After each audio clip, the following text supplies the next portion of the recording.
Okay, girls and guys, welcome to Friday. You know what? It's 10 o'clock, and seeing as you're here and I'm here, let's rock this one. Let's get stuck into it. So, thanks very much for joining me. I'm in the moment. I'm going to ask you the main reason you've come along today, because we can take this conversation in a few different ways, but I'd love it to take it in the direction that's most relevant to your business. So, I'd love to just to kick everything off. If the tech's working, I'd love you to pop in the chat box, which is how we're going to communicate. What's the main interest you have in value and being able to have a strong conversation this year? If you pop in the box, that's going to give me a bit of an understanding of where we're going to go with this. For those of you on the program, Jeff, welcome, man. Glenn, good to have you on board. If you have yet to register for the Accelerator, just a quick reminder before we kick off, I'd love you to jump in there to the Accelerator landing page, register, and get your numbers in, because we're going to be finalizing the numbers with the venue. And by the way, on Monday, I'm going to shoot through a teaser about what we're going to be covering, and it's super, super relevant. So want everybody there. Cool. Jeff really come today. He really needs to refocus on our value proposition. Perfect. I think you may just have the right lady to talk about that today. Can I send you more information on the Gold Coast session? I totally can, David. There's actually a landing page, which is, I think it's https /ourdairy.com.au accelerator. But Jen, would you be able to send David through a link to the landing page if you don't mind? Perfect. JC says she's here. She doesn't have a specific question, but she's keen to learn as much as she can. Yeah, me too. I'll tell you a story about sitting down and having a conversation with Kim in just a second, which I think is really relevant. Glenn says to listen to my radio voice. Wow, I appreciate that. The wording for the website, yeah, that's great. We'll definitely make sure we touch on that. Jordan says his challenge is becoming and articulating value above the tangible benefits and pricing that value effectively, fairly, and profitably. Super important with what's coming down the pike. George, he says he wants to know how we best articulate the intangible benefits provided for clients. Perfect. This is good. Okay, there's some great questions coming out, or great things we want to get out of today. So keep the questions coming. If you have something very specific I can ask, I will pull it out at the right moment. We'll put it to Kim, and we'll get you walking out of here with answers. Is that cool? Okay. So how do you introduce somebody that you've known for 20 years? And it's strange because Kim, I first met Kim back in MLC days in the early 2000s. And even back then, I remember being super impressed by, her. I mean, everybody who spent time with Kim will know she's just got this energy about her, but she's also razor smart. But it took me 20 years of knowing someone to actually sit down and have a get to know you conversation. It sounds crazy, but that's the way it worked. And this particular get to know you question took place in Melbourne. I flew down there for LTMA, which was a great event, by the way, if you're looking for something for next year. And she and I caught up for breakfast, and the breakfast soon turned into brunch, which turned into lunch. But there was one moment in that conversation where she asked me, she fixed me with her business eyes, and she said, "Why do you do what you do?" And I sort of started to answer the question, and I just became aware that she was looking at me. You know when someone's looking at you and they're sort of taking things in, you can hear they're listening to you and they're watching your body language. And about 2 minutes into this, she said, "No, that's not it." And I was like, "Okay, so why is it?" And I'm not going to say what she said, but she hit me back with "this is why you do what you do." And it was all about the stuff we'd spoken about, sort of upbringing, and we got pretty deep. And in that moment, I told her exactly how I felt. I felt like I'd just been, my soul, this insight into who I am and what I'd ripped open, and she nailed it.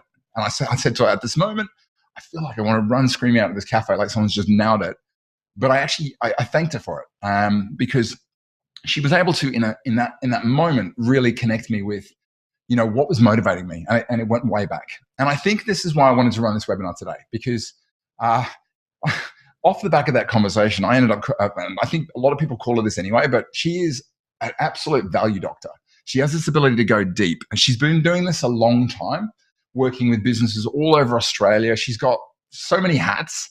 It's like Alice in Wonderland tea party down there. And but this is her thing. This is her thing that she's great at. So I wanted to introduce you to her and hopefully walk out of here with the insight from 20 plus years of working with businesses and really understanding this value piece. Because I think when you spend a bit of time one-on-one with her, you realize, how much positive energy she brings to it, as well as some deep, deep knowledge. So with no further ado, let me bring the superstar off the onto the stage.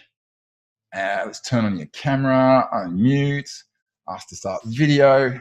Kim, are you there? Okay, start my video. Yes, can you see me? I can indeed. How are you? I'm good. How are you? I'm very well indeed. Very well indeed. Wow. Did I do okay with the intro? Oh my God. Can I say, in all the years of doing the work I've done, I've never ever had an intro like that. So, and guess what? I didn't even pay you for it. So thank you. That conversation we had in Melbourne, I mean, I think I actually told you that at that moment in time inside, my hands were just pushing back from the table. I was running for the door. Yeah. But it was just, I literally went back and I think about 2 days later, updated my website because it was just so powerful. Yeah, it's kind of nice when someone tells you that what you've just shared with them actually makes them want to run and leave you and get as far away as you can. So that's super encouraging. But no, it was. In a kind of, I was feeling really vulnerable, but at the same time, it was incredibly powerful. So thanks. Hey, it's strange how we've known each other for so long, but it took us so long to actually sit down and get to know each other. But I know there's a lot of people on here who'll already know about you. But for those who don't, can you give us just the 2-minute who you work with, who you help, how your business works? Yeah, so the kind of advisors that I work with are those that they've already got a good business, but they're stuck. They've run out of time. They don't know what to do next. They're probably feeling a little bit undervalued. They're probably feeling like they're not getting paid what they're worth. And a lot of them are those that go into business to actually have the freedom that they think that they're going to get other than being in the corporate world, but in actual fact, they're just so tied to the business that they can't do that. So I work with those where they say, radio, this is my reality. I want more, I deserve more, but I don't know what to do next. So literally like a doctor, I get in there, we work out what's going on, where some of the roadblocks are, and a lot of the time they're mental roadblocks. So we get in there, diagnose it, and then we work out what to do. Sometimes that's a treatment plan. Sometimes it's just dishing out a script and they've got to go and take the medication. Or sometimes it's like a check-in where they've got to come, like you go have a health check with the doctor, that kind of thing. But all of that is to try and get them to the point where they can work with more clients, where they can get paid what they're worth, and that they can build something that makes them really proud. So that's kind of the very squeezed up summary version of what I do. I love the pride thing because I think with everything that's going on in the industry right now, I think a lot of advisors, it's hard not to take it on board. And I think, I'd argue what we saw in front of the Royal Commission was mostly to do with corporate fraud. But I think pride's really important because I think as an industry, there's a lot of good people who do great things. And sometimes you've got to put to the side that the media are just going with the 160 character thing. But now totally. And it's interesting too, what drives a lot of us, especially if you've gone out and started your own business, is status. And I don't mean ego, but status that I can put my hand on my heart and say, hey, I'm really proud of what I've done to myself, to my family, to my friends, to my peers, to my colleagues.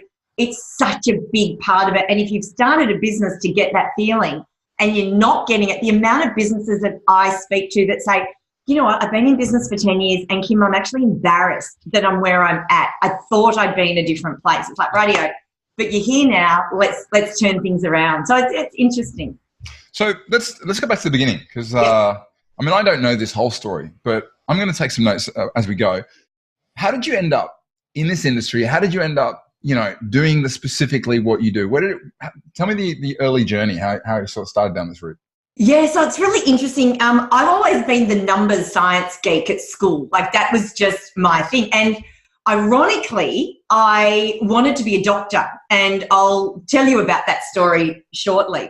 But after school, I did economics and I started working in stockbroking, and I had about the next 7 or 8 years working in stockbroking and relationship management.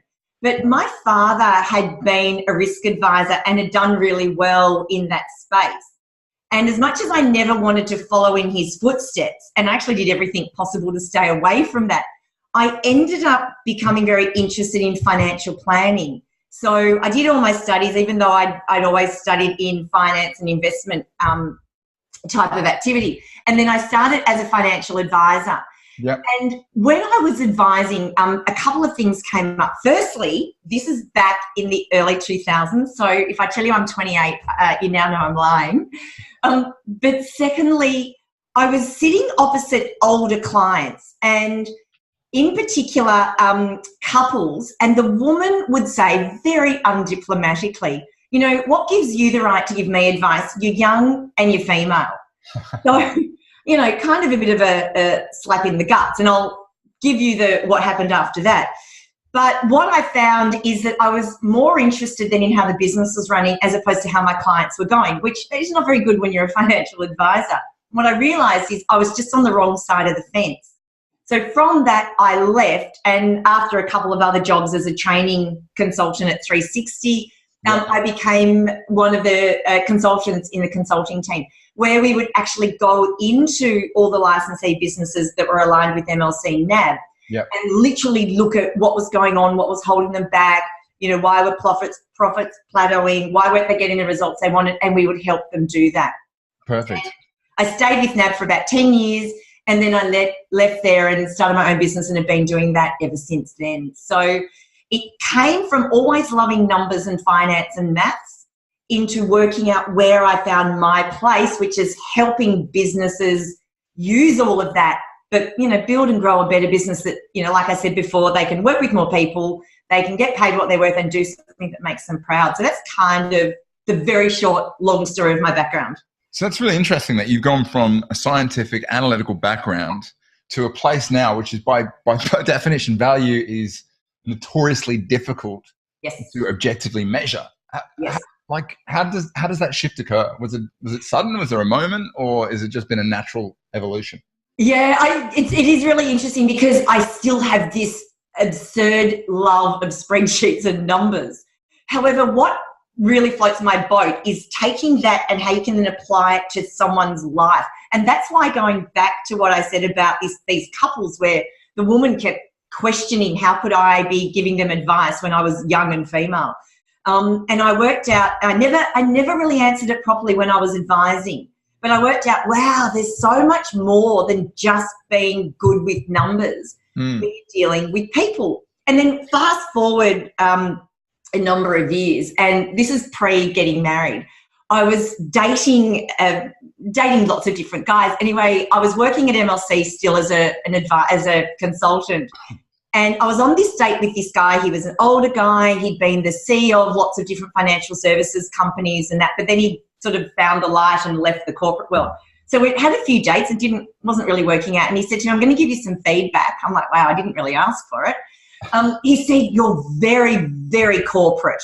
And I was like, what? Like, and what do you mean?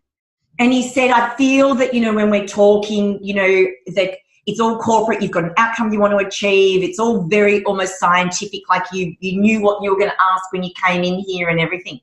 And I remember, one, I thought it was an insult, which it was, but I've never let it go. And I think that was a turning point for me when I realised I don't think I'm relating as well as a human to other humans as I could be. I've got this corporateness about me. And from that day on, I thought, I've got to lose it. I've got to lose the corporate jargon. I've got to lose that corporate stiffness that I had. I'm not saying other people in the corporate world have it, but I had it. And ever since then, I've really found my thing is how to help people talk better to humans. How do you engage better at that, you know, human to human level? Even if you've got all the technical smarts and you know, a wizard with the numbers, you've got to know how to communicate at that level. And that's really, for me, where it came from. So that date actually ended up being valuable. It's funny how there's these moments where people hit you with the whole truth. I mean, there's a great book called Fierce Conversations, which puts forward the idea that the quality of your life can be measured by the number of awkward conversations you have. And I think it's so true. Yes. And crazy dates too. I've learned a lot through dating. We both work with Yvonne Nielsen, who's still a good friend of mine. And she was, at the time she was going through a bodybuilding phase. She literally went from being not bodybuilder to national champion or New South Wales champion. And she one time picked me up and she asked me what something was. And I said, look, I don't know. And she said, she looked me in the eyes in that way that Yvonne did and said, well, don't you think it's your job to know? And in that moment, it was like, holy moly, you know, it hurt. That time, you know, it had an impact. It's something I've remembered. It's interesting about the MLC thing, well, because obviously with the journey framework, you know, a lot of that used to be going and talking about corporatizing businesses. Yes. Talk about, okay, we've got to have this operations management, HR strategy, and all the rest of it, which was in many ways it was good. But for a lot of businesses that, you know, you look at it and realize it was just kind of a step too far in many ways. Yeah. As a result, we were talking really corporate concepts that made sense in that lend-lease environment, but maybe weren't as telling to businesses as they could, certainly early stages they could have been, right? That's right. And I think, if you look at what social media has done too, like it's in some respect has been great because it's allowed us to connect with people that we wouldn't have otherwise been able to, either because we didn't have the reach or maybe they're on the other side of the world and you can do all that. But what it also has done is taken that personal touch away. And I definitely think as a result, there's been a move back to human. How do I get back to connecting? And ironically, on the news this morning, they had a specialist come on talking about almost digital autism, where younger generations, and in particular females, are so addicted to their devices now that they're finding it awkward to be now in social situations and social settings. And I find that, even in the advice space, there's some relevance in that too, that we've become so used to just doing what we do the way we do it that we've stopped to step back and say, hey, there's another human on the end of this. Is this the best way we could be doing things, or should we do it differently? Yeah. It's like we're coming to an interesting place with, Apple have now got the screen time thing. You know where that's going. It's the whole thing about is digital and new smoking sort of thing. Can we talk about, obviously, there's a whole sort of lead up to this, but at some point you would have started to go down this route of really focusing down on the value piece. Yes. More and more. What was the epiphany that was A, what was needed, and B, what you could best do? Yeah. So at the time when I was working in MLC, I was working in the consulting team, and we looked at all areas of the business, from financial management through to everything you do with the client, the offer, the pricing, the marketing piece, the process, and particularly process from an efficiency point of view, not so much a client experience point of view, and also HR, the people management. And when I left MLC and I still did this kind of work with my clients, I found that I was having bigger impact when we touched on the value piece. So I'll give you an example. I've been working with a really high-profile financial advisor who won many awards and that, and she was quite obsessed with increasing her prices. But we sort of went over this for, when I say months, it kind of almost felt like it went into years. She constantly wanted to do more spreadsheets to test the price and then rework something and then redo her offer and then redo this. And she never found that she could justify the price increase no matter what spreadsheet, no matter how many numbers we crunched or what have you. Yeah. Anyway, I kind of got to the point where it's like, you know what? You need to get rid of all of this. And we just focused on what does she do? How does she help her clients? I got her to write a list of all of the clients whose lives she's changed over the last 12 months, what impact she had, what difference she made, the conversations that she's having. I got her to do this, and we spent a lot of time working out, well, what really is your value? Because it's not just your technical ability. It's not just your ability to put a strategy in place. It's your ability to really change their thinking, to change their behaviour, to get inside and answer questions that they didn't even know they had. So we really focused on this, and this is a bit of a sidestep, but equally important. She had a team of people, and she wasn't as great at engaging them as she should have, which also related to her engagement with her clients. So it's very similar. Anyway, she was going to take them all away on a retreat, which she'd never done before. And we sat down and she said, okay, well, I'm going to buy them all an iPad. So on the night, in between the retreat, I'm going to put the iPad on their beds and give them that little surprise. And I said to her, okay, so they all want iPads, do they? She said, I don't know. It's like, why would you do that? And I said to her, I want you to now go and have coffee with every single member of your team and find out secret squirrel. If you were going to spend that sort of money, what would you get them? But you're not allowed to tell them that that's your intention. You've just got to do it. Yeah. Anyway, so she kind of, got very defensive and said, what, you want me to have coffee with them and not talk work? And she literally sat back, arms crossed. I said, yeah, I actually do. Right. And to her credit, she did. And guess what? She didn't buy one single one an iPad. But the beautiful part of that was that even though I was helping her engage her team, she realised that that's also the kind of relationship she had with her clients. She never got deep. She never got personal. She never went you know, I kind of talk about the difference between scuba diving and snorkeling. She'd always snorkeled with her client. She never went down into the depth of what drove them, what motivated them, what their values were, what their purpose was. And when we finally got to this stage and she started doing this with her clients, everything changed. Yeah. So back to the original part of the story, when it came to her pricing, I said to her, right, you're now fully equipped with everything you need to increase your prices. From today onwards, you are increasing all prices across the board by 20%.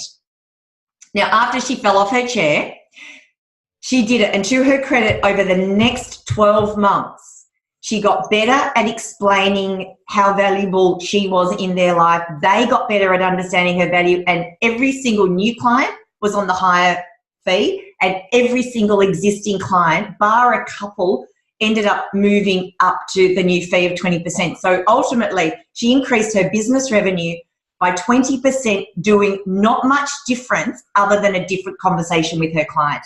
And that for me was when I realized this is my thing, my kind of superpower. If I can help a business like this, and like I said, she had a really big profile, make these kind of changes, I reckon I need to do more of this.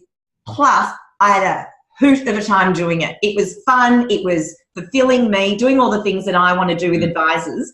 Plus, it was getting the results. And from then on in, I really started to narrow my focus away from, yes, the financials are important. Yes, the process is important and the people are important. But if we can get this value bit right and you can embed that throughout your whole business, that's where the magic happens. And I'd say that to anyone. I mean, like we've spoken about scale, and the easiest way to scale a business is pricing. Yeah, totally. Exactly the same as you're doing. Yep. You wake up next day and you've got more revenue. And businesses they haven't got enough profit and they're too busy. Straight away, that's the first thing you look for. And it's going to become a big issue over the next 12 months because of what's going on. But no, that's great. Oh, totally. But also a lot of businesses that I've will first approach me say, oh, I need you to help me with my pricing. Right. And then I say, yeah, I get that. But it's actually not about the price. It's about how do you explain value to your clients? How do you help re-engage them? How do you get them excited? And they're like, wow, that's going to take a while. It's like, yeah, it will. But gee, it's worth it. It's like, it's almost equivalent going to your personal trainer and say, like, I want a six-pack. How many sit-ups should I do? And you go, no. Diet, exercise is, there's no exercise that's going to give you a six-pack. It's a combination of things. So it's the same with pricing. Yeah, exactly the same. Yeah. Let's dive into the value thing, because there's a whole bunch of stuff that people want to talk about. Yes. Before we just jump into that, I want to ask that conversation we had where you were able to go, listen to everything I was saying and just pick out this, Stu, for a whole bunch of stuff that happened in your history, you're about fixing. Yes. How did you do it? What do you just see the moment, or is there a framework around it? So I'm obsessed with this stuff, and I've become obsessed with value. So reading all the time, podcasts all the time. And I fell in love with Simon Sinek, the Start With Why concept. I've read all his books, all his podcasts. I've probably done so much around this space. And as a result, I started just testing it with clients, and I'd sort of start testing and I'd think, I'm not going deep enough. I'm not going deep enough. So it happened over time. But what was most important to me is I did it to myself. And to be honest, Stuart, I reckon it took me years and years and years to work out why I do what I do. But through testing it with clients, and then getting some, like what happened with you, getting some wins where someone goes, oh my goodness, I finally understand why I do what I do.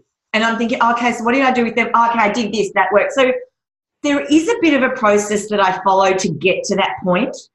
Some people get there really quickly and some take a lot longer, some resist. Yeah. Whereas some companies happen. Yeah, I've bought so many online courses in this space. Like I've done the research and done the work. So it hasn't been an overnight, wow, this is what you've got to do. It takes time. And I'll be honest, sometimes I am working with advisors and it does take a lot longer to get to that point. Yeah. But we normally do get there as long as I follow like I said, it's not a strict process, but there are certain things that you've got to do to get someone to that point. So you were just very, very open to the questions I was asking, which was delightful. Yeah, it was I learned something. Good, excellent, yeah. that, you know, obviously, you know, if you're going that deep with someone, you're going to get an emotional reaction, but if you can weather that, it was just so useful. Absolutely. And to be honest as well, a lot of advisors are helping clients and they don't touch on this because they don't actually know it themselves. They don't know what really drives them. A lot of people say, I want to help people. It's like, well, everyone wants to help people. Why do you do this specifically? Why do you do it yourself? Why do you do it in this business? Why this industry? Because there's other ways you could help people. So when you start to do that, a lot of that is self-reflection and personal development. But when you get that right, then it makes it easier to do with clients. Now, you might not be as direct, but when you understand why they do what they do, it explains their behaviour, it explains the decisions they've made in the past, it helps you understand how you're going to work with them in the future. Yep. And so the benefits are incredible. So even, you know, talking about the value piece, always for me, the number one starting point is you've got to know why you do what you do. Why do you get out of bed every morning and come and do the work that you do every day? So here's what we can do. Let's do a bit of a straw poll. We can either just tell people, you know, well, firstly, give me a rating of 1 to 5. Well, actually, how do you want to do this? You want to put a question out? I mean, you'd be good at asking a specific question and get a bunch of answers back. What's it? Do you know what I'd be curious to know? I'd love to know of everyone out there who feels that they genuinely understand and can explain why they do what they do quite short and succinctly. So, yes or no? Give us a 5. If you like, I'm totally, I've nailed it. I'm so clear on what I want to do. I'm like Elon Musk. Whereas 1 is, you know what? I just don't know. So if you're a 5, put 5. So Matt's about a 1 to 2. Jeff says he's a 1. 1, yeah. All some 4s and 5s. Yeah, Jeff's pretty clear. Cassandra, about a 2. Jordan's more on the sort of clear. David's very clear. Glenn's about middling. Okay. Matt's he sort of knows it in his mind, but it's hard to explain. Yeah. Okay. I'd totally say 3 is kind of where I was. Certainly one before I spoke to you was probably about a 2. About a 3 or a 4. Okay. So there's a wide range. There's some people who just aren't clear. Can I this is a question for you. Do you find there's any link between the length of time people have been in business and the clarity around, you know, their why? Is there any? No. Okay. No. I've worked with businesses or business owners that have been doing what they're doing for 30 years. And they do it, they love it, and they've got a vague idea, but they've never been able to nail exactly what it is. Yet I get others that are reasonably new in business and they are so clear. They just need a bit of tweaking, but they're so clear why they're doing what they're doing. So, I don't think there's any direct correlation between how long they've been doing it to how quickly they can have this realization. Are there any factors that you tend to see more prevalent in people who are really clear versus those who aren't? I know I'm putting you on the spot, but no, but there really is. So I know that even when I first started running my own business, and a lot of people over the next few years said, you know, what's the biggest revelation? And I said, the personal development. I didn't realize that the scrutiny and what I would put myself through from a personal development point of view would be so obvious. Those that have been more attuned and engaged in personal development of any description, who read more, who analyse things a little bit more, I find they tend to, that's a stereotype, but they tend to be those that are clearer in their why sooner. That's a generalisation. But I definitely find those who are into a lot more personal development and, you know, whether that's courses, reading, coaches, a lot of those who are into coaches. I mean, I'm a big fan of, I've always had coaches. Yeah, me too. And I do believe a lot of where I came up with my why was I was sacking a lot of coaches because I'd engaged them to help me with my business and they kept wanting to dig into my personal life. And I just kept saying, I don't want to talk about my personal life and my background and my upbringing. And it was one day who said to me, do you not realise that stuff going on in your personal life is actually what's holding you back in your business life? And that sort of epiphany, I'm like, oh, fruit. So I went and re-engaged a previous coach and, it all went from there. So, again, you've got to be open to the whole personal development and you'll get there quicker. Mind you, there are those that aren't and they still get there. So I hope that sort of answered that very... Yeah, that's useful. We've got a coach that... a performance coach that I've worked with personally. I know people on the program called Ben Elliott. Yes. And he's very much about that. He's like, there comes a point in a business, you can have the greatest business model, but if it's not working, the only thing left is a mindset problem. Yeah, totally. Cool. Yeah, absolutely. Yeah. Okay. So there's a bunch of topics that have come up, and please keep the questions going. Some of the things that people want to know about is value proposition. Yes. How do you then take that value proposition and translate it to an online, your website, that sort of stuff? Yes. How do you get really good at articulating the benefits? What's the link between price, fees, value? I wouldn't mind putting it out there about the whole, marketing yourself based on giving peace of mind. For me, it's got that real sort of motherhood statement. So I'm really interested to know whether you think we could talk a bit about the danger of motherhood. I'd love to sort of explore a little bit about communications, but when do you want to sort of talk about? There's an overriding sort of framework that you've got around this. Yes. Would it be appropriate to talk about that now? I reckon it would, Stuart, because the kind of things that I can answer, there is a logical order that if we follow them, it's going to be easier. Like, there's no magic bullet. I'm so sorry to tell you all. But, I get a lot of people saying, hey, I just need a value proposition. And it's like, I'm not going to give you that, because there is certainly a process that you follow. And if you follow the process, you'll get the benefits and you'll end up understanding what your value proposition is. I hate the word value proposition because, a lot of us think we've got a one statement that we can use, that's it. But really, a value proposition is around helping people understand why they should work with you, why they should stay with you and re-engage you, why they should pay you, and why they should refer you. And you can't do all of that in one sentence. I prefer to talk about it. What's the promise you make about the result you're going to help them get? Totally, much better. Love it. Okay. So if we go through the framework, that'll probably give me some guidance. You showed me this last time in Sydney, so I'm going to do my best to draw it. Beautiful. We've got, is it 4? 4, yep. Let's go. The halfway thing. Yep. There we go. So kind of the concept of Maslow's hierarchy of needs, where we start at the bottom, we get that right, and we work our way up. Don't jump to the top, because, you can't sort of self-actualize if you're worried about, where you're going to get your next few. So generally this is a journey that most people go on. And that's the whole thing about, there's certain journeys you can't cut corners, you can just accelerate the speed at which you go up. Spot on, absolutely. Which is also the client marketing funnel as well. You can't. Totally, yes. Okay, so walk us through it. Okay, so let's start from the bottom.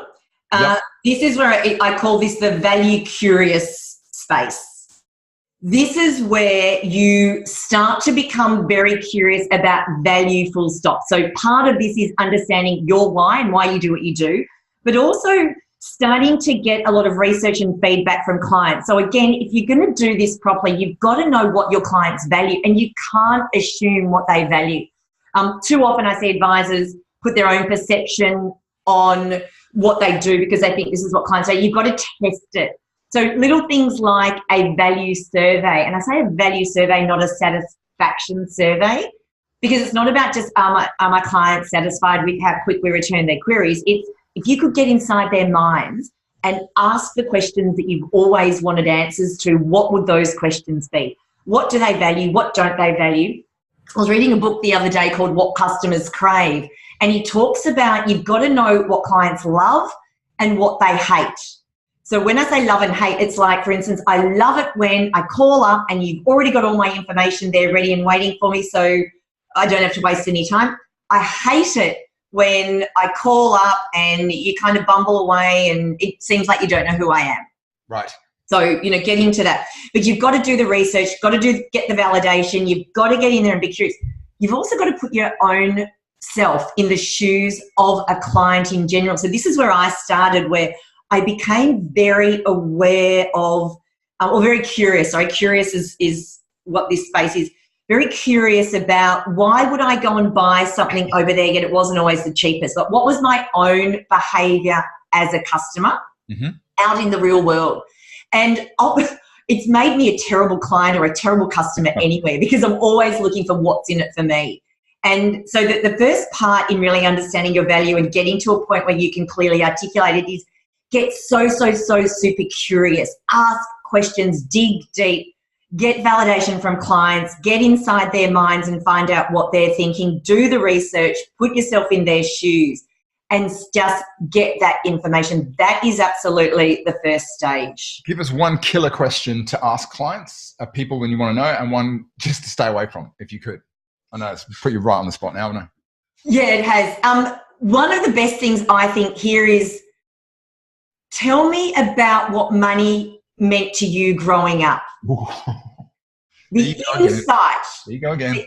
The insight you get from that question is nothing even compares. Yeah. And this is kind of back to when we did our why thing, Stuart, is, what was life like and how did you behave? How did you see your parents use money? Because that shapes every decision you make. And when you're getting curious about that, you do that and it answers so many other questions around value. So that would be the number one question. Okay, that's fantastic. I hope that helps, yes. Yeah. And you said one question to stay away from? Yeah, one that you just see time and time again and go, you will not learn anything from that question. There's another question I liked. The other question is just, what do you want financially? What are your financial goals? Because I don't know about you, but I don't have financial goals. I've got goals I want and things I want to do in life that I need money for. I do, yeah. But they're not financial goals. And yet so many advisors, they send out, what are your financial goals, short-term, medium-term, long-term?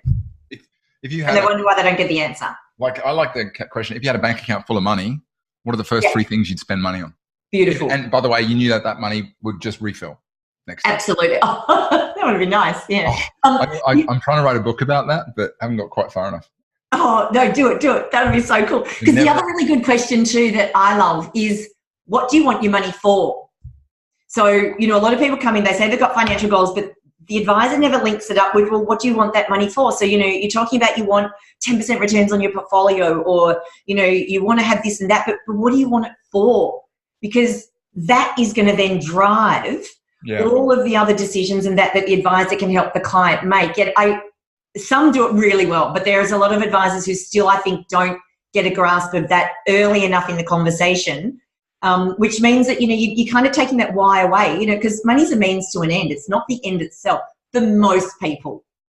Totally. But you've got to know what that end is, and it's, it's usually not just the dollar value. So they're my two favourite questions. There's a great piece of research called by Dr. Stephen Rice called The 16 Motivators of All Human Behaviour, which is really interesting. It talks about, some people are motivated by status, revenge, security, family, legacy, honour. And ultimately, every time I've run advisors through it and I go, is there any of those that you do not service? And someone will go, well, got nothing to do with food. And I go, really? Last time I checked, restaurants are higher class. There's a whole bunch of people who love going to really expensive restaurants around the world. Anyway. Yeah, love it. Cool. It's a research paper called Dr. Stephen Rice. I think it's called 16 Motivators of All Human Behaviour. Cool. Will you, I want to get a copy of that. I'm actually just going to drop this question and then we'll talk about step 2. JC wants to know, it's really good. If you ask clients or prospects these questions, how do you show them that you listen and understand? Do you follow up with a letter summarizing, for example, or, what's the best way to do it?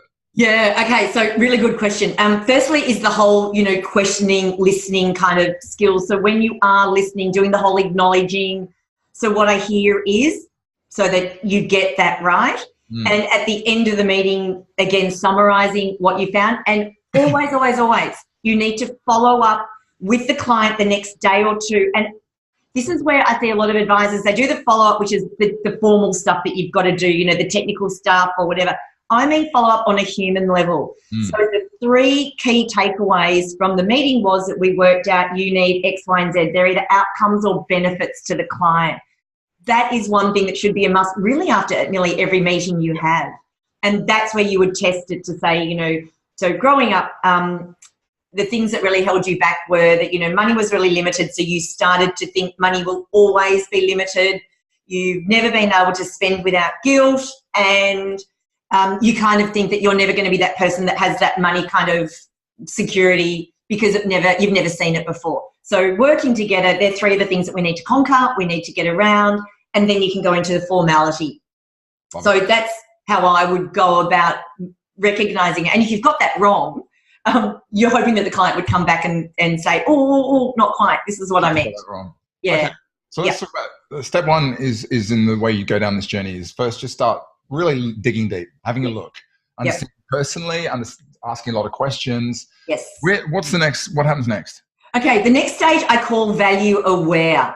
And this is where you've done the research. Now you're looking at the patterns. You're looking at the language that people use, the way they're doing things. And I had to help a guy, this is years and years and years ago, do a video that he was going to put on his website. And he was an older advisor, had been around for quite a while. And so we sort of started doing a role play. And I said, okay, if the camera started rolling now, tell me, a bit about you. It was the same stuff every single person says. I've been around the industry for a while. There's nothing I haven't seen. I'm skilled, I'm qualified, blah, blah, blah. And I said, no, this is not going to work. So I said to him, what I want you to do now is go home, and over the next week, I want you to ask clients, family members, friends, what they think you do and what it is about you that they find endearing. Anyway, so he went off, to his credit, did all of this, and he came back and he said to me, oh, Kim, they called me a bulldog. And I said, oh, interesting. How am I going to make this work? And I said, give me the reason why. He said, because whenever I work on anything in my life, I'm like a bulldog. I clench on and I don't let go until it's completely done or finished or resolved or whatever. And I thought, yes, that's exactly what we need. So then he started, the video is all about, people call me a bulldog and this is why. But the key there was he became, through doing the research that I made him do and going and asking people what they thought he did, what it was like working with him, he became then very aware of how he did follow through all the time, and he did hold people's hands through times when it was tough. So he was able to then start to change his conversation, all off the back of the fact that people called him a bulldog. They'd recognised it. He just had never recognised it enough to understand. So when you become really aware of your value, and that's through doing the research and everything, you start to say, okay, so people think this about me. Like the other day, I've done this with an advisor. We've just done the survey and that.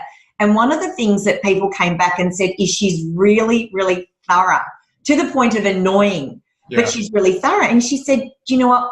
I just thought every advisor was like this. So now it's like she's aware. So it's how can we use that skill of it? And she's an ex-engineer. So it kind of makes sense. But how can we now use that and start to pull that into things like her website copy, into her email and marketing communications, into her everyday language with clients? That, part of working with us is, I'm an engineer, I'm really thorough, but I'm going to get right into the nitty-gritty.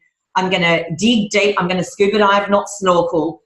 And we're going to make sure that no end is untied or loose end is left. And that gives a lot of her clients a lot of that peace of mind to get more motherhood, just by taking a word that clients use about her all the time and then looking at how she can really scale it across her business. And it's done wonders. I love the one word thing. If you can find one word. And I think that when we started talking about this, it's like, when you start to, everyone goes, I want a value proposition. And hopefully they do the bit of the research. They start to understand what the clients are looking for, their hot buttons. But the really bit where you start to kick it up is when you start to recognize, they're taking an interest, but there's that thing that's your truth, that's your strength, it's your unique ability, whatever you want to call it. And superpower. When you connect with that, suddenly it just, you almost, and this is the point you made is, I'm going to write this down because this is when we were speaking. You feel the discussion starting to click. Absolutely. And she was the same thing. She was like, oh my gosh, I am, and I didn't realize it. So, she's extremely good with follow-up and follow-through and, ticking boxes. And to the point where one of the questions in the surveys was, do you want to have our longer, meetings once a year, or would you rather more regular meetings of less duration, right? And interesting, clients said, I would normally say shorter meetings of less duration, except I don't want to say that because it means I'm going to have more homework to do. Yeah. Because after each meeting, she would give them or allocate them homework or action items, and I didn't want more of that. So this, again, is beautiful by being aware of it, that I said, well, what can you do to try and take away some of that homework and you do it yourself? And I said, let's list all the things, and everyone can do this. List all the things that you make your clients go and do. Now, there's some things they have to do. Like, you can't go to the gym and get someone else to lift your weights if you want to get stronger, right? You've just got to do them. But things like collecting the rent statements, how much rent do they collect every year? Their pay slips, their information on their insurances. What are all the things that you get the client to go away and collect? What could you do instead? And this is all stemmed from now being more aware of what that value is that she brings to the table. Love it. So it was, this is where, like I said, you start to get the findings from being curious and start to inject them into your business. Start to work out, okay, clients are using these words. How can we use these words in our business? How can we use their language? And that awareness can start to translate into the next step, which is about being value competent. Okay. Let's talk about that. Yeah. Okay. So this is where you start to really embed your value in. So at the end of the day, a lot of the value that you provide is you help clients live a better life. You just so happen to do it by helping them make decisions around their money, but that impact every single stage of their life. So when you can, and that's my generic version, everybody would have their own version, but when you get really clear on that, and then you can say, okay, so this piece of work I'm doing is actually about helping them have a better life. How can I now make sure that's in my website? How can I make sure that I'm talking to them, not about me? So most going on the website, I know that was one of the questions. A lot of website copy is written about you and how good you are and how much experience you've got and how many years you've been in business. But in actual fact, if I'm the client reading that, where do I fit in? Where am I? And when you start to become value competent, you realize I don't need to spruik how good I am. What I need to do is to help clients realize that I get them, I get the problems they're facing, and I get the challenges that are ahead, and I know how to help them fix it.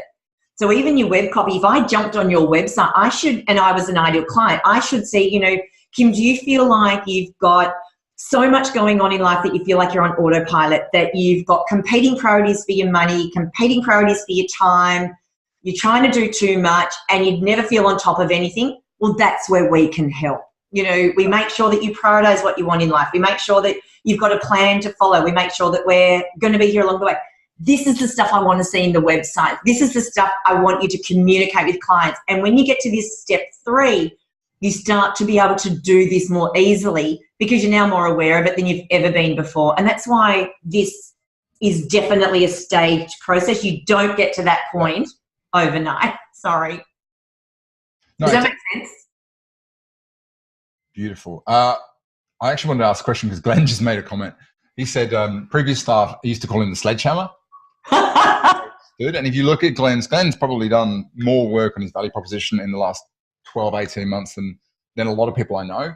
Yes. And he will tell you it's been a journey for him just to get really, really clear. But yeah, he's getting close to that. And it is totally the sledgehammer. It's about, he'll give you the information you need to know with no BS. And that's perfect. I used to know Love it. business coach / psychologist, and her nickname was she was known as the Velvet Sledgehammer. Kim, you'd really feel, because she just go sort of ask a bunch of questions and you have a nice, and then she just hit you with, but that's not the truth, is it? It's actually about this, and you'd be like, no place to hide. It was perfect. Oh, I love that. Yeah, beautiful. And that's why and there's a little bit left of what we're directly talking about. But when you become value competent, you can almost come up with, I'm that person. So I know, Stuart, we talked about you being, you're the fix-it guy kind of things. I'm the value doctor, Yeah. where anything to do with value that you want help with, improve on, whatever. And when I started using that language with clients, they'd be like, oh, I get it. So I said, if you want help scaling or automating, I'm not your girl. But if you want help to really understand your value and weave it through your entire business and get it across to more clients so you can grow, then yeah, that's something that we should talk about. So, and everyone's got their thing. It's about wanting to, firstly, recognizing what that is. Yeah. But then how to, without being corny, how to weave that into something that then can go right across your entire business. And I think it's really important. And when we spoke about it, it sort of hit me that some people, they put a label on themselves, and you might look at it and go, oh, how could they do that? That would feel funny. And it's because they've stepped into it. It's not unusual because they know what they're good at and therefore they can do it. And what's more, when you meet people and they've got that sort of reputation, when you speak to them and they're really good at what they do, you realize, actually, no, that's what they do. That's what they're good at. And they're comfortable with it. So it doesn't feel weird. It doesn't look weird because no.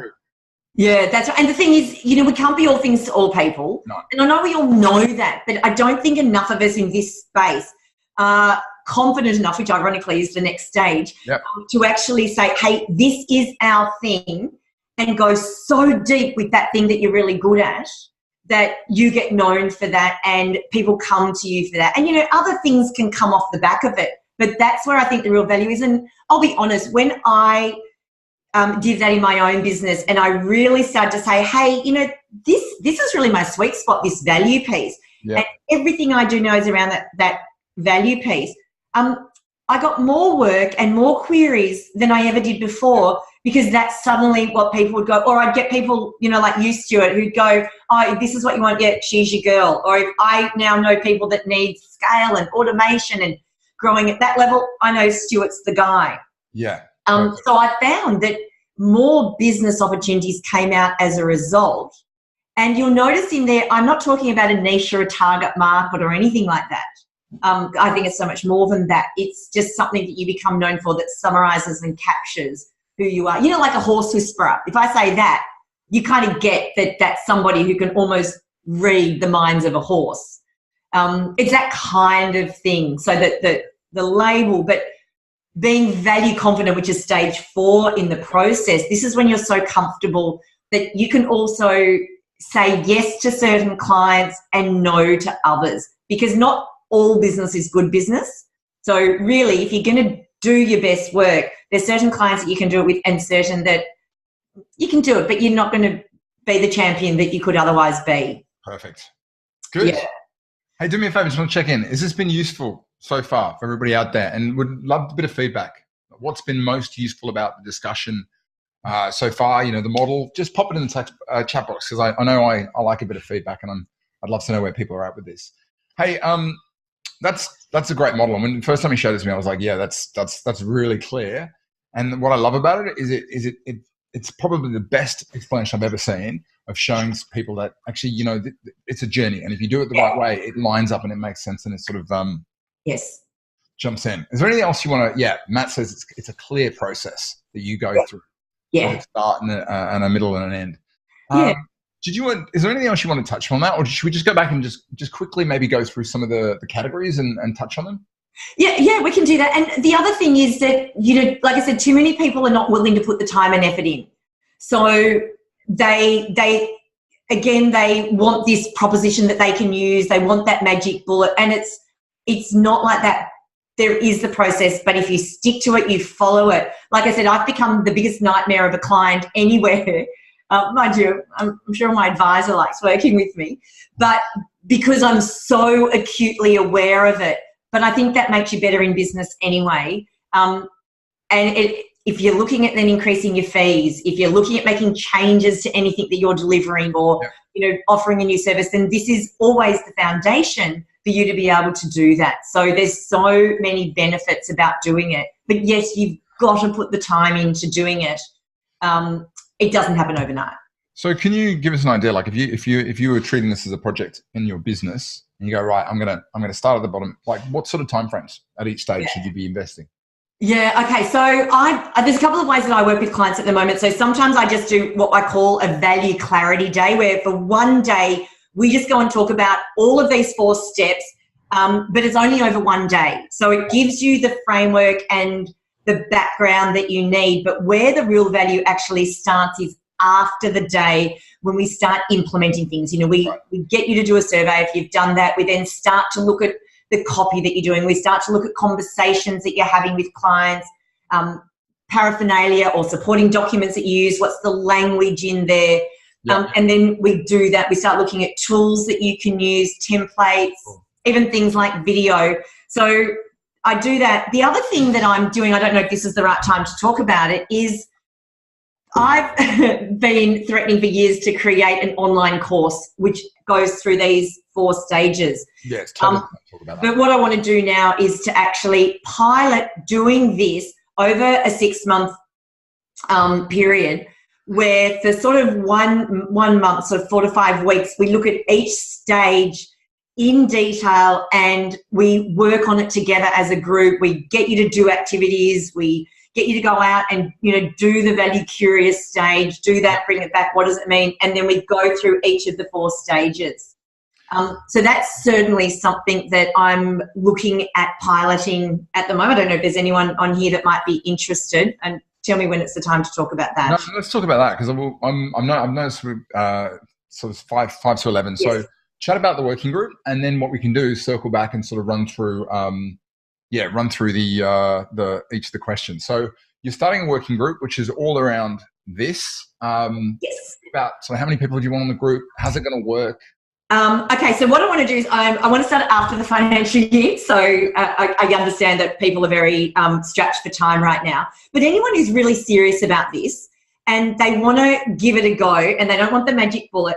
So what I want to do is over the 6 months from July to December is it's going to be online, so to speak, but live. So each week we would jump on a webinar like this and we would discuss each of those stages and the activities to do. I then give you action items where, say, if it is a survey, you've got to go away, we've got to build it, we've got to do it, we've got to get the feedback, we've got to come back, and then we discuss it. And each stage of the 4 steps, we would have about 4 weeks of calls together where we work through it as a group. Yep. We get feedback. And because it's a pilot group, I want feedback. I want to know what's working. I want you to engage me throughout that, saying this works, that doesn't. I need more help with this.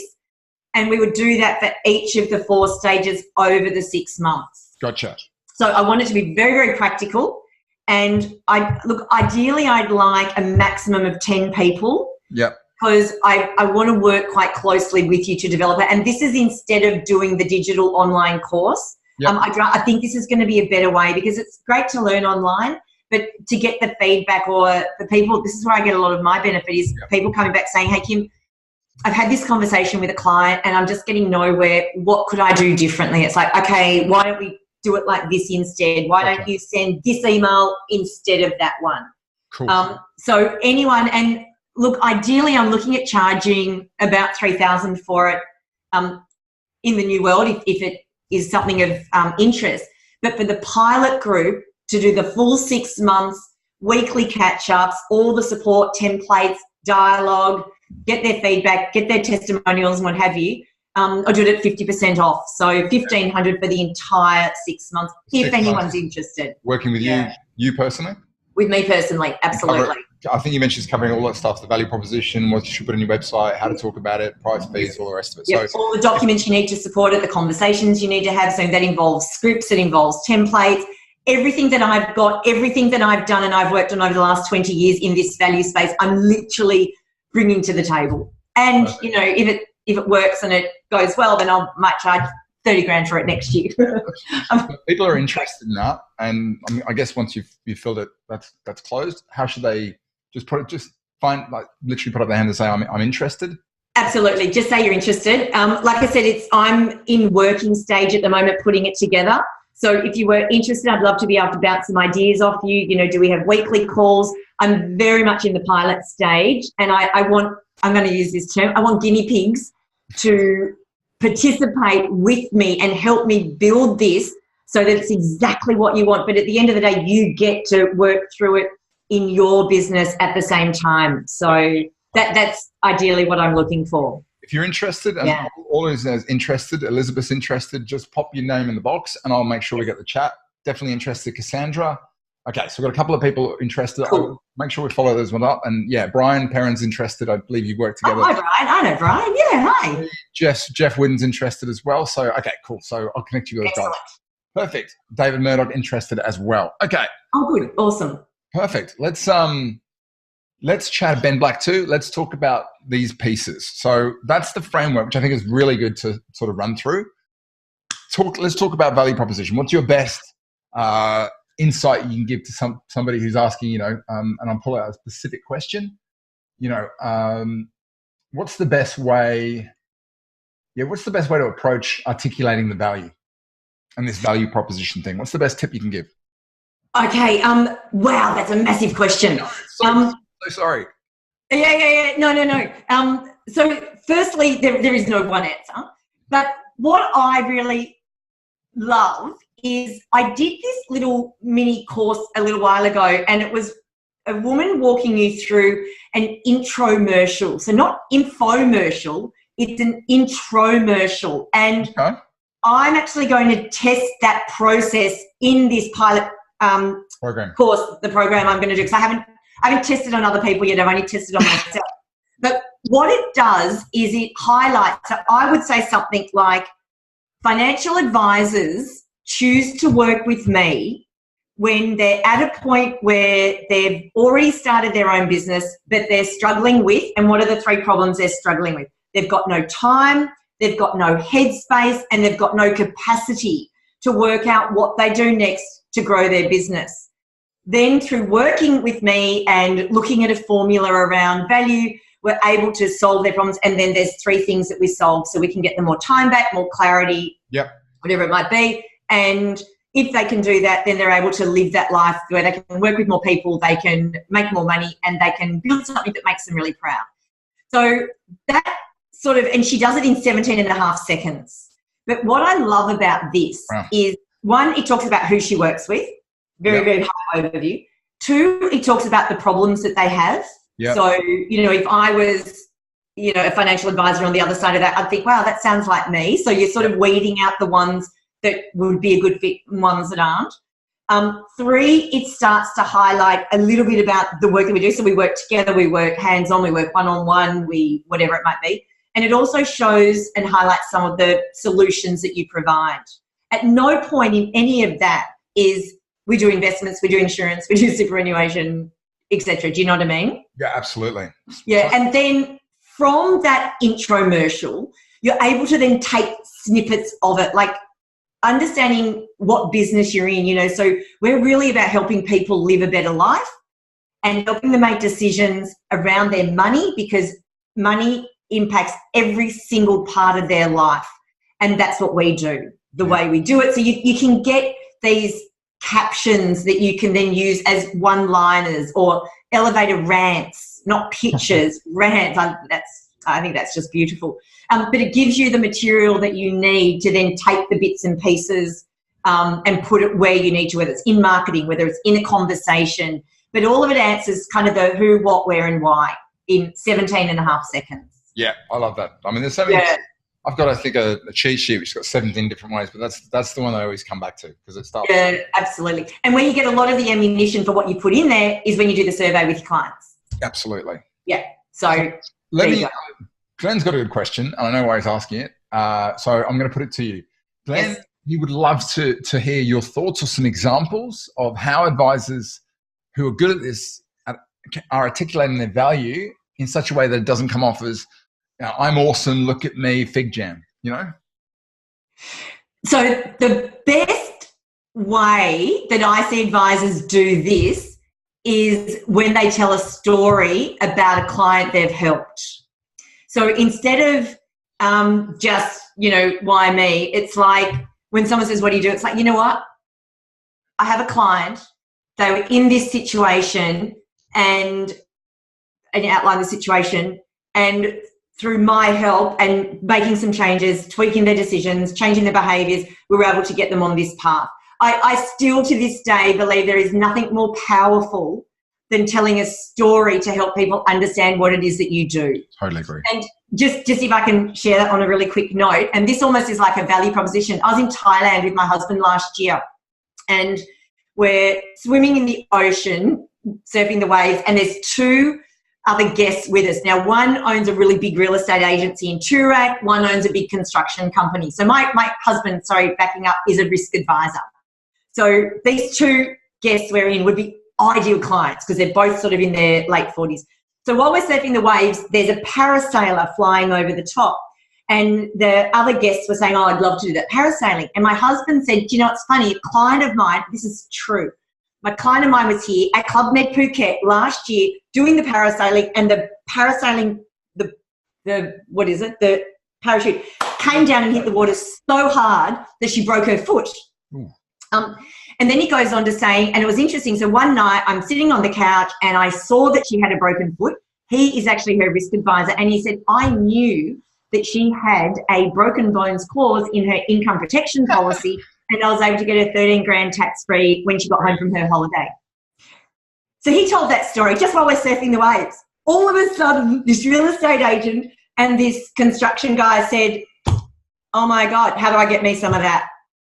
Now, if he had have said, I'm a risk advisor and I put in place protection strategies that help people mitigate the risk of life throwing you a nasty what if and blah, blah, blah, blah, blah, I don't reckon they would have said, yeah, I reckon they would have got the next wave back to the shore.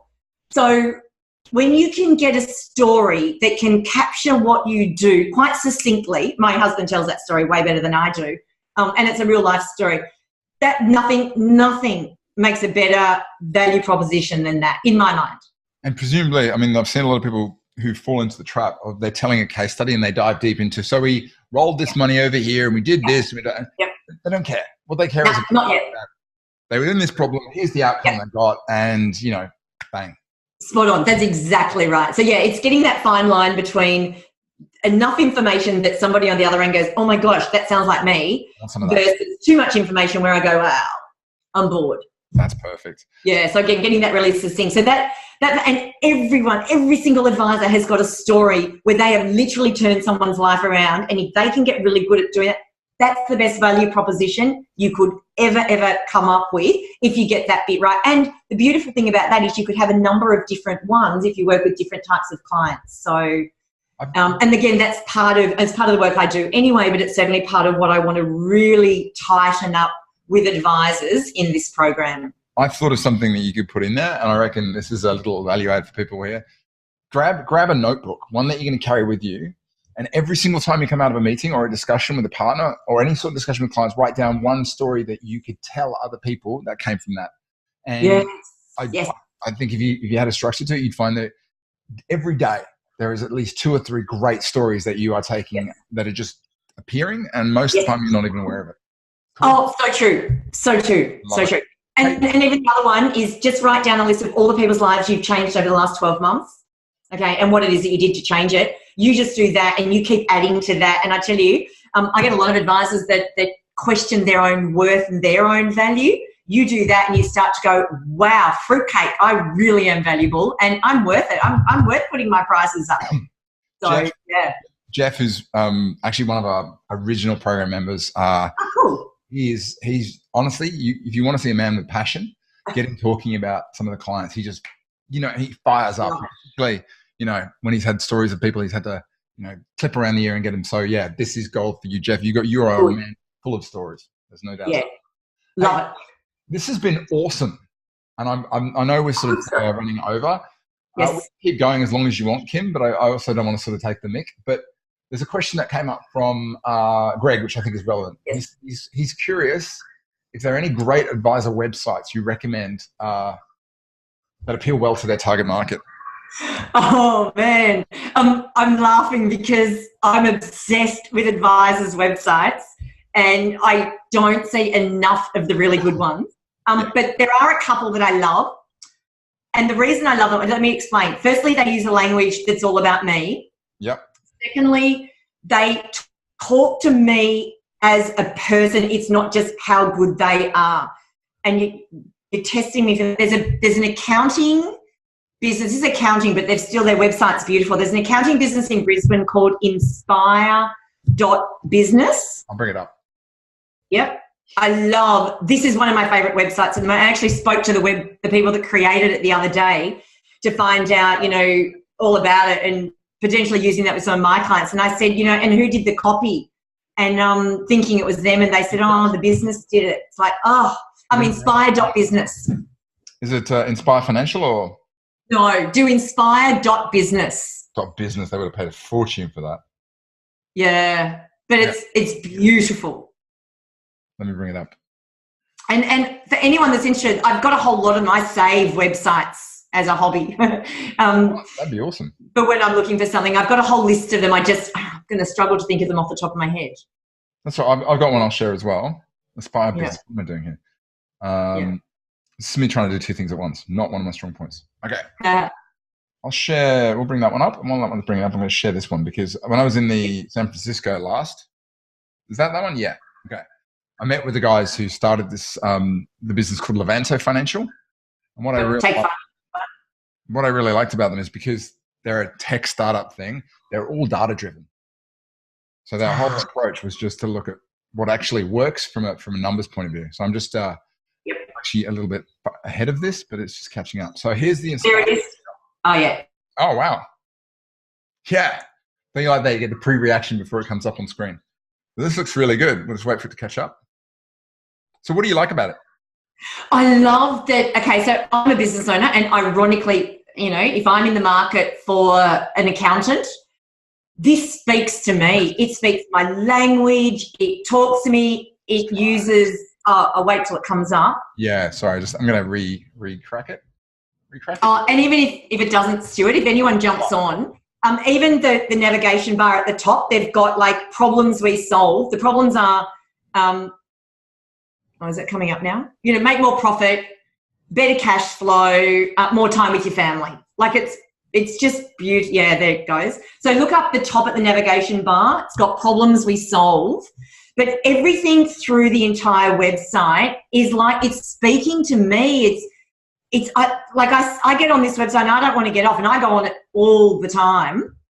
And even on the problems we solve in the 3 sections, they've then got a little 1-minute video explaining what that's all about. They use an analogy or a metaphor to make it really clear. Like one of them on the cash flow one, I think it's, you know, that most businesses are running their business like they're blind. It's kind of like, you know, in an airplane navigating without the GPS. Like they use a beautiful mix of analogy and metaphor.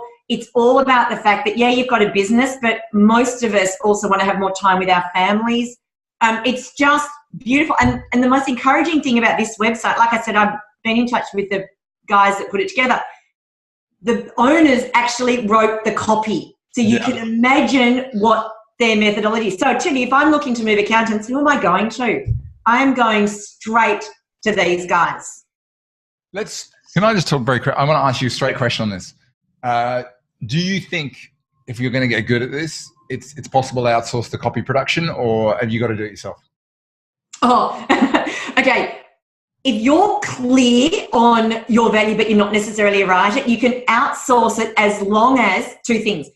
The copywriter is not just going to have free reign to do whatever, but they interview you, they understand your language and do all of that, rather than writing it yourself. Now, these guys did write it themselves, but they might have had some help tweaking it, but they knew exactly what they wanted to say, and they didn't get that overnight. They've done a lot of I did ask.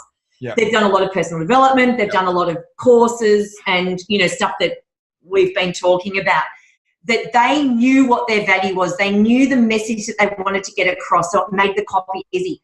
Most advisors don't get to that point, so website copy just becomes more words on a page. So I don't think you need to do it yourself, but you've got to know what your value is, the language, how to say it, and then get a copywriter that can actually capture that in essence. Love it. Susie Munro, who doesn't do web copy anymore, she was brilliant at doing this, absolutely brilliant. Although she's with us. Hey, Susie. Oh, hi, Susie. Oh my God, that was handy. I don't know, Susie, if you've still got your offer where she will look at someone's website and give them tips around things that they should do differently and that. And Glenn, absolutely less is better. Yeah. I'm busy. I don't want to read wads of text. That's where video is really helpful. Yeah. Give me less, but if you're going to give me less, make sure what you've got is valuable and meaningful. So I want more white space. I want less words, but I want words in my language that are speaking directly to me, not about you. The amount of websites that say we've been around for 50 years, we do this, this, this, and this. It's like, where am I in that? I need to be in it if you want to get me. Love it. I subscribe to the Japanese idea that perfection is when you can no longer take anything else away. Yeah, absolutely. A place where you're just condensing. You shouldn't be adding. Yeah. And it's hard. Yeah, it's super hard. And sometimes you need to do a bit and step away, and then do a bit and step away, which is why it can take a while. Absolutely. Yeah. So if you find someone like a Susie Munro, there's another girl that I'm using here in Melbourne called Ruth, and she's really good at this stuff too. Yeah, Susie's one of those very gifted people who, is so gifted that she just ends up super, super busy. But I've spoken to her a few times. I know. She's very good at this. So, I like this one too. Wasn't she working on anyway? We won't make this about Susie, but I know there was something she had in the pipeline or something. Anyway, this is another one I met with these guys over when I went to the States. They are what's what seems to be appearing more and more in the US is financial planners bringing in cash flow coaches. Yeah. I'm going to bring in this coach for 6 months. We'll get it sorted. And Levanto they stole a march on this about 2 years ago. And the reason why I really like this site is firstly because it's a completely online offer. But the other thing, they tested this, and the conversation we had is they started off with we are your own personal bookkeeper or your own personal concierge, and it didn't work. And they went and tested why, and the reason was so simple that people, the kind of target market they were after, thought that a bookkeeper is someone who has to take direction. They wanted somebody who can take the lead. So they flipped it over to, I think, the second one in there, which is Levanto is everyone's household CFO. Changed everything. Yeah, beautiful. So that's when you start. I even love things like gift of time and, things that really are going on in people's lives. Yeah, exactly. Stuart, on that too, there's another one over in the States too. It's they target millennials, but it's called Stash Wealth. And again, for the same reasons that we're talking about, it speaks directly to millennials. Using their language, everything is about millennials, their offer, but their website is just golden. Home of the Henrys, love it. Henrys, which is high earner, not rich yet. I know, I love it. If anyone's not aware of it. Is there one you'd recommend for businesses that target an older market? Like retirement? Yes. Again, it's another American one, but it's called the Retirement Answer Man. The Retirement Answer Man. Yeah, and it's all about retirement. No surprise.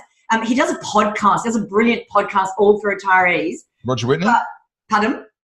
Sorry, keep going.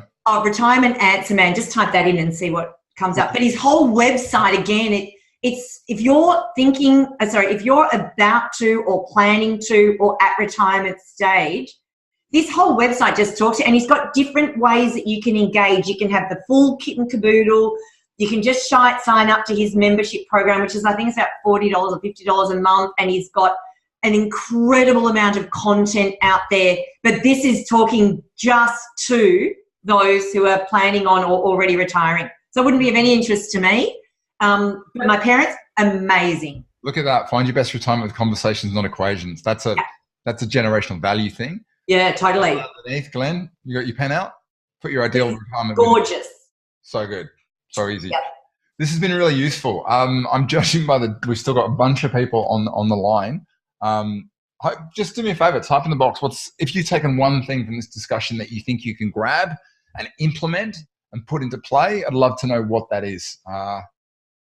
Glenn's listened to a lot of his stuff. Yeah. Look, we've already spoken about the program you're running. We've got a bunch of people who are interested. Jeff's interested. David, I'll put you guys in contact. Ben Black. Jaden's interested. I know Jaden. Hi, Jaden. There you go. Elizabeth's keen. Sandra's really interested. Intramercial, says Jeff. Brian Perrin's really interested as well, so we'll connect you guys. But I guess, give us sort of, other than the program, what else is going on in your world? What do you see coming up over the next few months that you think is really important for people to get their heads around? Yeah, so I've got another business called 3 Genies, and we do, at this stage, we do animated explainer videos. But the whole premise of 3 Genies is around simply communicating, so getting your message across easier. So we're starting to expand that to not just be animated video, but to also, for those that want to communicate with their clients through podcasts, so helping them set up and run a podcast.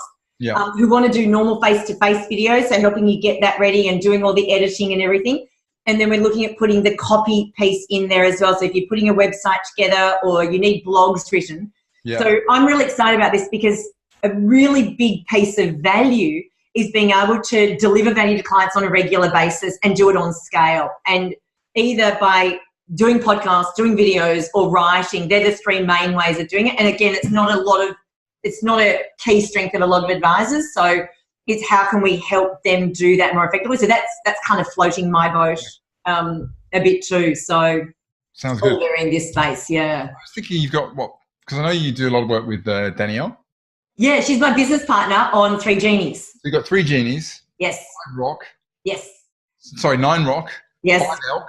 5 Elk's Danielle's business, and 3 Genies. Blanket company over and call a Fibonacci group and just, but I don't know, to something else. But yeah, Kim, this has been awesome, and I hope everybody else has really enjoyed it as well. As I said, when we sat down and had that chat, I really enjoyed spending time with you, and sort of the discussions we've been having and the ongoing work. I was really pleased that we could sit down and talk about this stuff, because I think the gift that you have and the ability to work with people, I think is something, that a lot of people need, both at a business level, but more importantly, with everything that's going on, I think people just need to be able to step into this and feel confident, and not feel like it's, understanding your value is like something that is unattainable, that there's steps to go through and you get there gradually. Oh, no, I love it. Thank you. But Stuart, just equally on that. So, I've been wanting to do this for a long time. I've been wanting to put together this online course and do all of this. And it's thanks to Stuart that I'm actually sitting on this webinar talking about it, because I would have postponed this otherwise, just because I've got a fair bit on at the moment. I would have postponed it. So ditto back to you. You are such an enabler of change and getting people to take action that I can't speak more highly of you and what you've done to me to get me to get a move on and do things that I should have done ages ago. So thank you for this. This is a wonderful relationship. I'm looking forward to more about what we can do together. I love it. Literally, I took some photos off her website, started social media marketing. Like, you know what, Jen? We should probably actually tell her that. Just confirm that she's doing it. And I was like, nah, let's just do it, and I'll speak to her next week. So no, it's been super fun, and thank you for this. Thanks everybody for turning up. If you do have any questions, shoot them through. If you do want to connect with Kim, the address is kim@9rock with a 9rok.com.au. Yes. For everyone on the program, stay tuned. We've got the accelerator coming up. Please register for that, as well as a bunch of other stuff. If you haven't got the monthly snapshot, please let me know so we can send it through. Other than that, everybody, have a great weekend. The Insight webinar will be back at the end of the month, I think the 30th of May. I'm doing a session with Chris Yenna on systematization and X-Plan and automation and the rest of it. But Kim, have a great weekend. What are you up to, by the way? Thank you. Kids sport all weekend. Yeah. So basketball, football, running around, taxing, that whole thing. So it could be worse. It could be swimming and cricket. Is that what's your weekend look like? My weekend is I got a friend coming down from Canberra. And we're having a wedding the baby's head, which is 2 streets that way. So that's going to be fun. Cool. But other than that, actually, I was driving down the street back from a coaching meeting the other day, and I'm just driving down the street, and on the corner, someone had left, one of those arcade, sort of, they got the steering wheel and they got the chair, and I sort of stopped and I was like, got out, there's this guy sat there. I was like, what's going on with that? And the guy said, Brazilian guy, he said, someone just dropped it off. And I said, do you want it? And he said, no. So I picked this thing up, put it back in the car. It doesn't work. But obviously Nate, my 2-year-old, 2.5, just loves cars. So I walk in with this bucket seat, car, pedals, and he's just like, so we're going to set that up in the lounge this weekend. We're going to stick basically a driving, that French Escape thing, and I'm just going to sit in there and just be dad of the year for. I was going to say, it sounds like you're going to have just as much fun as he is. So I'm going to try and get it to work. That's cool. Fix it. That's your thing. Fix it. Fix it. Exactly. Awesome. Kim, all right, well, thanks so much. Have a great weekend, and I'll speak to you soon. Take care. Ciao. Bye.